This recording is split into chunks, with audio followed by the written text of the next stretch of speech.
Potassium.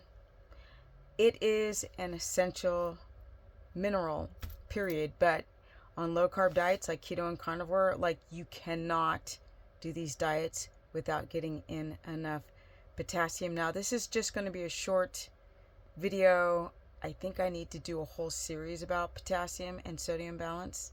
So let's get into it.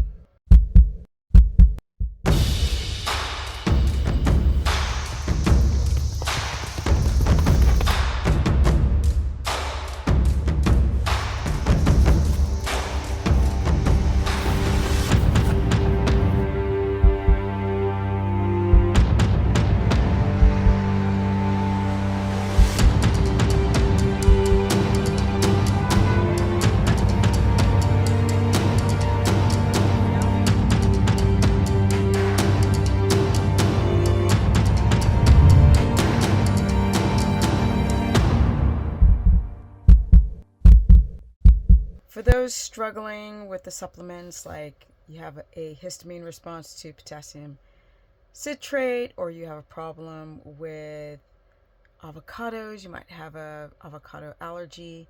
And then we have other foods.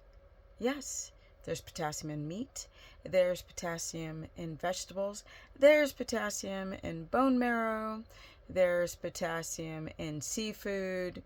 So let's break down a little bit how much. Contrary to popular belief, bananas, they aren't so great in terms of potassium. The reason why people feel that they are so effective is because the fructose will keep that mineral in the cells. But now you have all that fructose, which spikes your blood sugar. So next we have potassium. You'd have the small ones, which have about 250 milligrams of potassium, or the big Mexican avocados, which can have about 900 milligrams of potassium. But then we have other things that I didn't know, like Swiss chard, edamame. Well, I don't really recommend them, but technically you can have them. Coconut water has too much sugar, so X-nay on that one.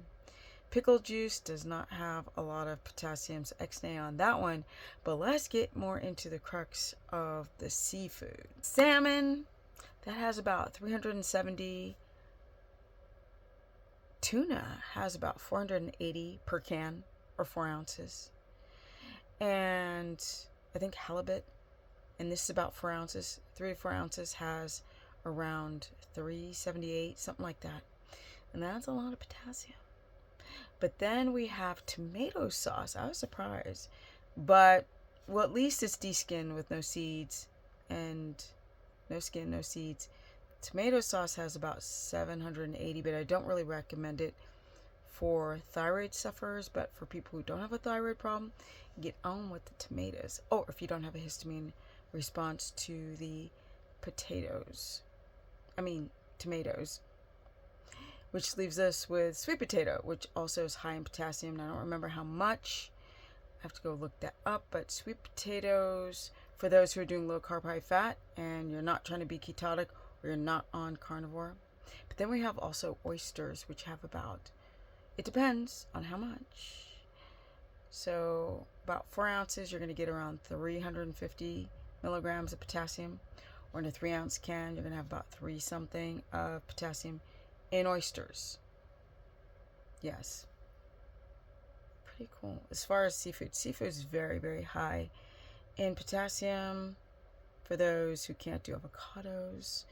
Now there's bone broth, meat broth, bone broth. Those have negligible amounts. But if you took like Swiss chard, and you made a meat broth soup, or you made a chicken or pork stock soup, and you added a little bit of Swiss chard to it, you can get that potassium up to about 480 milligrams of potassium per cup. Notice how I didn't mention spinach, which I don't remember how much because I just keep it out of my head. But spinach, a couple times a month, is not going to harm you if you don't have a huge oxalate buildup, which I think oxalate, it's a bit overrated. Unless you're a vegan, then it's not overrated. The last things have like kefir, but kefir and yogurt have too much sugar. So if you're doing low carb, you could technically have kefir, which has about 280 milligrams per cup, sometimes depending, and it's like crazy because less fat means more potassium, which can go up to, I think, almost 400 milligrams, and your kefir and your yogurt has more than kefir.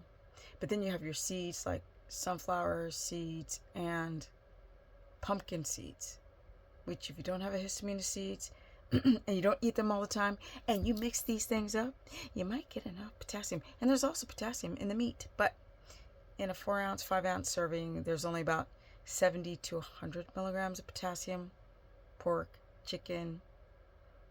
So if you mix them all together, you might get enough potassium without having to take the supplement, especially if you can tolerate the avocados.